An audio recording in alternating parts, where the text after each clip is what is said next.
Ngomong berita. Ngomong berita. Bukan ngember. Ada kerangkeng manusia diduga pekerja sawit di rumah Bupati Langkat, begini penampakannya. Komnas HAM menyatakan soal adanya temuan kerangkeng manusia di rumah milik Bupati nonaktif Langkat terbit rencana perangin-angin. Diketahui Bupati tersebut terjaring operasi tangkap tangan KPK. Adanya temuan kerangkeng manusia ini sangat mengejutkan dan disebut pertama kali terjadi di Indonesia pada masa modern ini. Komisioner Komnas HAM Muhammad Hoiril Anam kepada BBC News Indonesia mengatakan, untuk peristiwa sejenis ini sangat mengejutkan dan ini baru kami dengar pertama kali, maka kami memberikan perhatian serius atas kasus ini.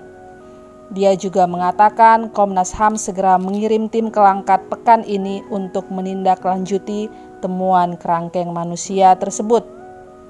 Sebelumnya, Perhimpunan Indonesia untuk Buruh Migran Berdaulat, Migrant Care, melaporkan kasus ini kepada Komnas HAM, menyebutkan bahwa temuan ini adalah dugaan perbudakan modern yang digunakan untuk pekerja sawit. Ketua Migrant Care Anis Hidayah mengatakan informasi ini didapatkan berdasarkan wawancara orang-orang dalam yang menunjukkan bahwa orang-orang yang ada dalam kerangkeng itu bekerja di perkebunan kelapa sawit milik sang bupati. Jadi bekerjanya shift pagi dan malam, tidak digaji, kemudian sehari makan hanya 2 kali, kualitas makannya kita belum tahu. Kemudian ada juga dugaan dipukuli karena ada luka memar. Mereka tidak punya akses bergerak, dikunci dari luar. Kita menduga ini praktik perbudakan modern, kata Anis setelah melaporkan kasus ini ke Komnas HAM. Migrant Care mengatakan dugaan perbudakan modern ini mereka dapatkan setelah menerima informasi dari masyarakat. Sementara itu, Kapolda Sumatera Utara Irjen Pol RZ Panca Putra Simanjuntak menyatakan kerangkeng itu disebutkan tempat rehabilitasi pribadi dan sudah ada sejak 10 tahun. Panca mengatakan memang tempat ini tidak memiliki izin dari pemerintah. Ia juga mengakui melihat langsung kerangkeng manusia di kediaman Bupati Langkat itu saat tim KPK menggeledah rumahnya pada saat terjadi operasi tangkap tangan kasus korupsi. Pada waktu teman-teman KPK melakukan OTT, kita backup dan dilakukan penggeledahan di rumah pribadi Bupati Langkat.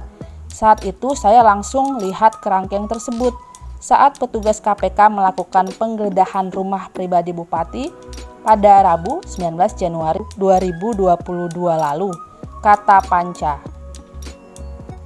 Dia membenarkan pada saat itu kerangkeng berisikan 3-4 orang.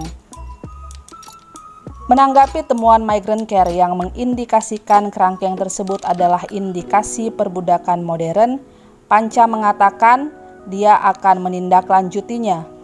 Semua masih didalami di lapangan, kata Panca. KPK menangkap Bupati Langkat terbit rencana perangin-angin dalam operasi tangkap tangan dan sudah ditetapkan sebagai tersangka dalam kasus dugaan suap proyek pemerintah Kabupaten Langkat tahun anggaran 2020-2022. Selain Bupati, KPK juga menetapkan Iskandar Perangin-angin selaku Kepala Desa Balai Kasih yang juga saudara kandung Bupati tersebut sebagai tersangka bersama dengan 3 orang baik pihak swasta maupun kontraktor.